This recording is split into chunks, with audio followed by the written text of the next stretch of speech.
Bom, hoje a gente vai mergulhar, é, no primeiro capítulo do livro de Atos. Ele começa, assim, logo depois da ressurreição, continuando a história que Lucas contou para Teófilo, né? Uhum. E prepara tudo para o que vem depois, para o início da igreja. Ok, vamos desvendar isso. Sim, e é um capítulo, fundamentalmente de transição, sabe. Marca essa passagem da presença física de Jesus para aquela expectativa dos apóstolos pelo Espírito Santo. Basicamente, são 2 grandes momentos ali, a ascensão e depois a escolha para substituir Judas. Certo. E Jesus ainda passa um tempo com eles, né? 40 dias depois de ressuscitar, ele não só prova que está vivo, mas continua ensinando sobre o reino de Deus. A instrução final é bem clara. Fiquem em Jerusalém, esperem a promessa do Pai, o Espírito Santo. Um batismo diferente daquele de João, que era com água. Exato. E o fascinante aqui é o propósito disso, né? O Espírito Santo viria para quê? Para capacitar, para dar poder para eles serem testemunhas. E isso meio que desconstrói a pergunta que eles fazem logo em seguida, tipo, é agora que o Senhor vai restaurar o reino de Israel? Politicamente falando, né? Imagino a cabeça deles. Pois é. E a resposta de Jesus muda tudo de direção. Não é sobre tempo, não é sobre poder terreno. A missão é testemunhar. Começando ali em Jerusalém e depois expandindo. Judéia, Samaria, até os confins da terra. É uma redefinição total da missão para eles. Deve ter sido um choque mesmo. E logo depois dessa conversa, vinha a ascensão. A descrição é muito visual. Jesus sendo elevado, uma nuvem o esconde, e eles ficam lá parados olhando para o céu.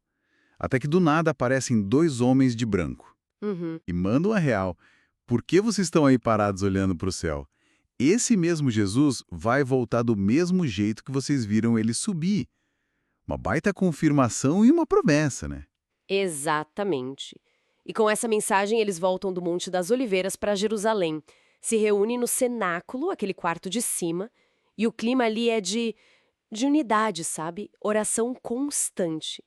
É interessante ver quem tá lá. Os 11 apóstolos, Pedro, João, Tiago estão na lista, mas também as mulheres, Maria, mãe de Jesus, e até os irmãos dele que antes duvidavam. Um grupo considerável já. Sim, cerca de 120 pessoas, todos juntos, esperando. Essa comunhão na expectativa é, assim, a base para tudo que vai acontecer. Mas aí, no meio dessa espera toda, surge uma questão bem prática, né? Quase administrativa. A vaga deixada por Judas. E aqui a coisa fica realmente interessante. Pedro se levanta, fala para todo mundo, para as 120 pessoas. Ele argumenta que era preciso cumprir as escrituras, os salmos, que já previam a traição e o fim trágico de Judas, o campo comprado com o dinheiro sujo, a morte horrível Sim. e o nome do lugar, Aceldama, Campo de Sangue. Parece que Pedro sentiu que precisava resolver essa brecha ali no grupo dos 12. Isso, e levanta uma questão importante sobre a continuidade, a integridade do testemunho apostólico original. Pedro define critérios bem claros para o substituto. Tinha que ser alguém que acompanhou tudo, desde o batismo de João até a ascensão. Por quê? Para ser uma testemunha qualificada da ressurreição junto com eles. Faz sentido. Aí surgem 2 nomes: José, chamado Barsabás, também conhecido como Justo, e Matias. E como escolher? Oração, pedindo a direção de Deus, e lançaram sortes, que era um método comum na época para buscar essa orientação divina, né?